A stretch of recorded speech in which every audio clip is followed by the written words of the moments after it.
3 stages to conquer before wholesale real estate deals. Okay, there are 3 stages you need to conquer before real estate wholesale deals. I have another video on the 7 steps, but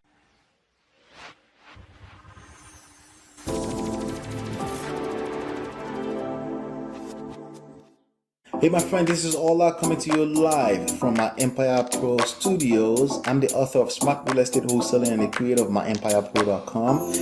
On this episode, we're talking about the 3 stages to conquer before wholesale real estate deals. Okay, there are 3 stages you need to conquer before real estate wholesale deals. I have another video on the 7 steps, but as far as stages are concerned, everything you do in life, if it's going to be worthwhile, will be in stages. And a lot of people, they talk to you about the money there is to make. Yes, it's true. There's a lot of money to be made. But if you don't know the stages, and you will get stuck with obstacles and you won't be able to identify the stage where you are at, then you have a serious problem in your hands. Okay. So with that being said, I'm going to share with you 3 stages, but this topic is actually inspired by a question, and we should dive into the question first, and then I will give you the 3 stages really quickly, okay? The question says, I contacted a property owner that said she lost her home in a foreclosure. So she already lost, the property is already foreclosed on, right? When I look up the property address on the tax assessor's website, it says she's the owner. Yes, there's a delay time in many counties around the nation. There's a delay time between when they actually foreclose and when they actually it actually shows at the property tax assessor's account, whatever tax information of the property, right? There's a delay time. That's one. That's the first thing you should know. And could they be lying to you? Yes. If they're lying to you, what should you do? You should move on. Okay. See, the only thing that can really kill a deal is a non-motivated seller. That's it. That's the only thing. Not the wrong contract, not the wrong lawyer, not the wrong attorney, not the wrong agent, not the wrong anything. The only thing that can kill a deal is a non-motivated seller. So as long as you have a motivated seller, you don't have to worry about anything else. But in this case, you're already suspecting that they're probably lying to you, because you say, what would you do? I would do nothing. Okay. If they use their mouth to tell me that they no longer own the property, there's no more conversation. Like, oh, I'm sorry to hear that. What else do you have that I may, because I'm looking for some properties to buy right now? That's the next question, okay? So with that being said, you should understand the stages in between there, and I'll identify for you within the 3, there are 4 stages really, but I'm going to show you the 3 stages that leads to the stage of closing deals, when you can call it a deal. There are 3 stages before you can call it a wholesale real estate deal, okay?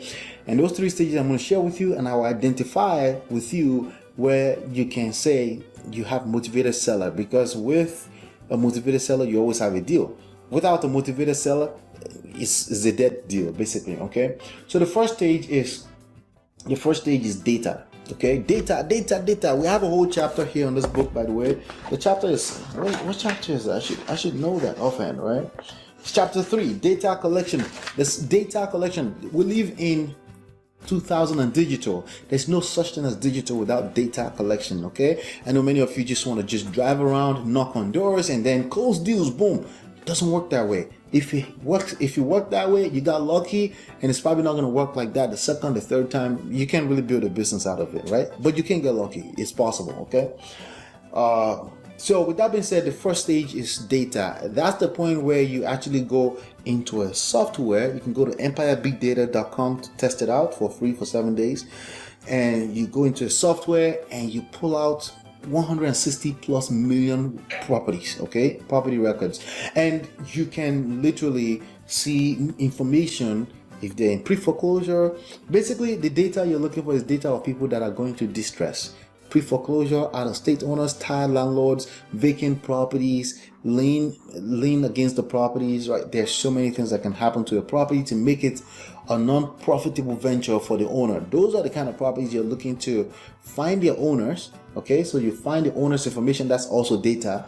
And then after that, you move on to stage number 2. Stage number 2 is what? Contact, okay?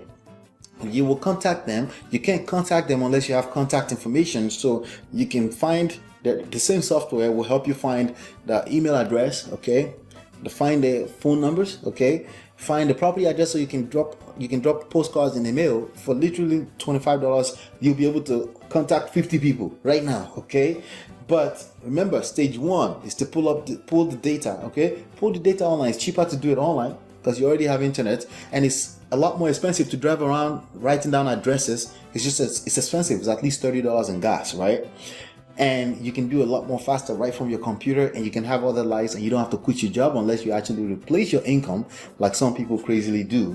This next stage is when you contact them. Some of them, a percentage, not all of them, a percentage will respond back to you. When they respond, those that respond back to you, we call them leads, okay? Now, in between leads and the next stage, that's the third stage, and that's the last stage before you call it a deal, right? In between that, you have a motivated seller, right? They responded to you because they don't mind selling the property, right? And now you can negotiate. Based on your conversation of negotiation, you will now be able to tell if they are motivated or not, right? If they are motivated based on what? What is their motivation? Is their motivation money, or is their motivation time? If their motivation is time, meaning they need to sell this now or else they may lose the property, that's really ideally where you want them to be. If their motivation is money, meaning they want money, they want as much money as possible, then your conversation needs to go in that direction, which means you may want to find a partner agent who will list up the property for sale. And that usually means they're also willing to put in the work to make sure the property is ready to go. Because if the property needs too much repairs, it won't fit for a regular retail price, right? And you're the one to educate them on that, even if they don't already know. Hey, we can get as much as $500,000 for your house, but based on everything you're telling me, you're going to need to spend about $35,000 to update. Are you willing to do that? And just shut up and listen, okay? You are in a consulting business. You're in a marketing and a consulting business, and you make a lot of money just for knowing how to do this. So stage number one, data. Stage number two, contacts. Stage number three, leads. That's when they respond back to you. That's when you successfully pick their interest and they're interested in selling, okay? And then you have a simple conversation looking for a way you can solve their problem. If they don't have a problem to solve, you also have a dead deal, okay? But if they have a problem that they are willing to admit to without being manipulative, without overly stating that, then you have a conversation just like a regular human being and say, okay, if you need to get rid of the property, this is what your property is worth because it needs this much repairs. We're in this to make profit. So just let you know, we can probably put up a cash of this amount. We'll cover your closing costs. We'll cover your all the costs associated with selling this, and you walk away with flat $20,000. If that works for you, and that's the conversation. It's just a conversation. You don't have to overthink it. You don't need a script can help, but really you need to understand the concepts of the game like that at the very fundamental level, and this game gets a lot more easier for you. So if you don't have a pipeline, this will be very difficult for you. If you want to learn how to build a pipeline, go to smartrealestatewholesaling.com and get this book. It's absolutely free, okay? If you go there right now, I'll give you my newest book, Real Estate Money Secrets. In addition to that, hopefully you've been enlightened and educated. I will see you on the next one, and peace.